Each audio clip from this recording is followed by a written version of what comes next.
Chapter 17, titled Aqueous Ionic Equilibrium. And I like this quote: "In the strictly scientific sense of the word, insolubility does not exist.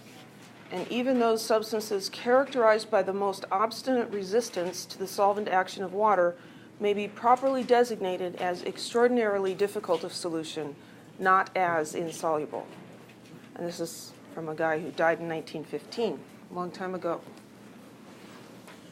So in Chem 1A, you learn some solubility rules, right? And we say, okay, these compounds are insoluble and these compounds are soluble. And I always struggle with that because it's somewhat of a lie. Nothing is completely insoluble. So silver chloride is one of the examples we use a lot. If you've got chloride in solution and you add silver ions, the silver chloride precipitates. If you try to take silver chloride and dissolve it in water, it doesn't look like you can dissolve any of it. But does that mean that none of it dissolves?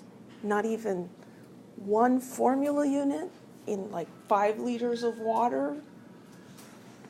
No, a little tiny bit.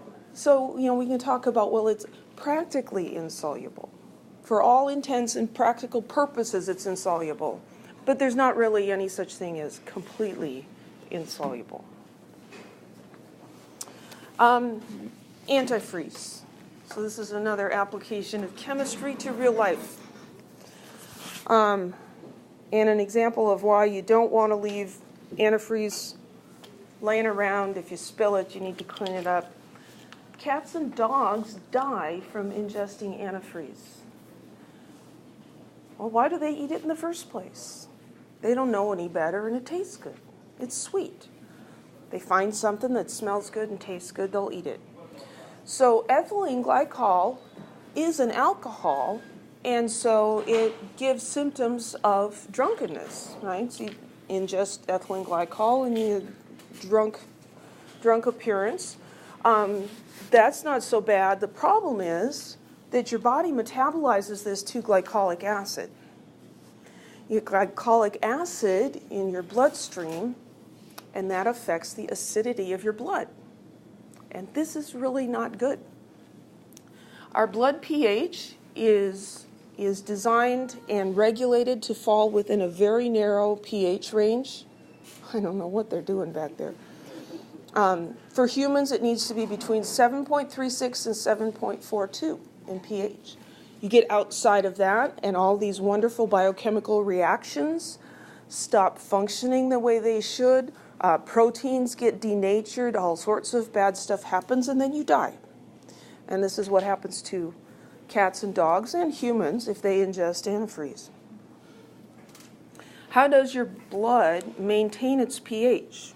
Well, it does so by means of buffers.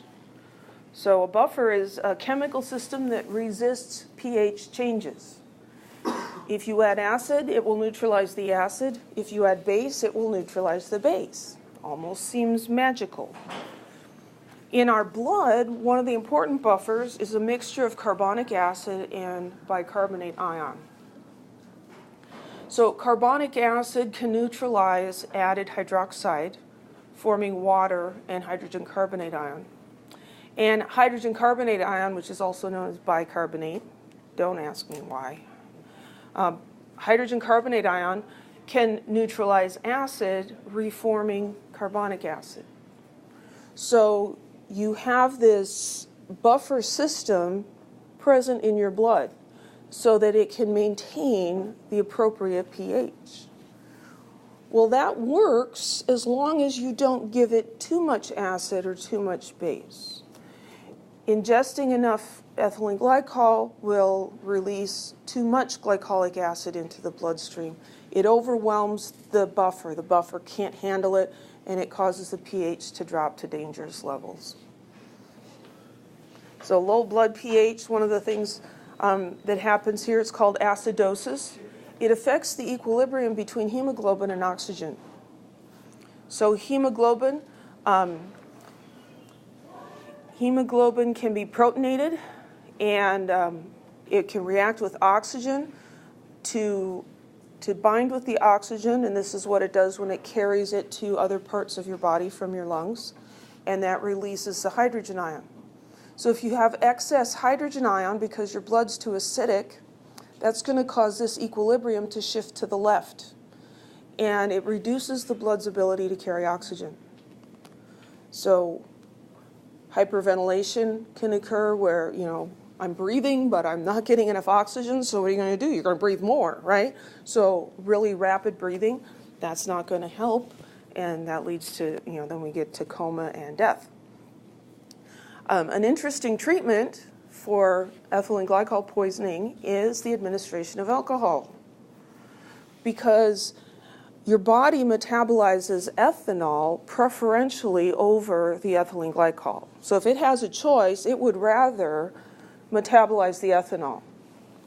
So then what happens to the ethylene glycol? It will just go through. It won't get metabolized. So it'll get excreted in the urine as ethylene glycol instead of being metabolized to glycolic acid. You said alcohol is like, it'll choose alcohol besides that. It'll choose ethanol over the ethylene glycol. So you're drinking it? Well, you would, if someone or an animal has ingested antifreeze, then you make them drink alcohol, like vodka or something. Now, the dog is probably not going to be real happy about that, but you just have to pour it down their throat anyway, because you're saving their life.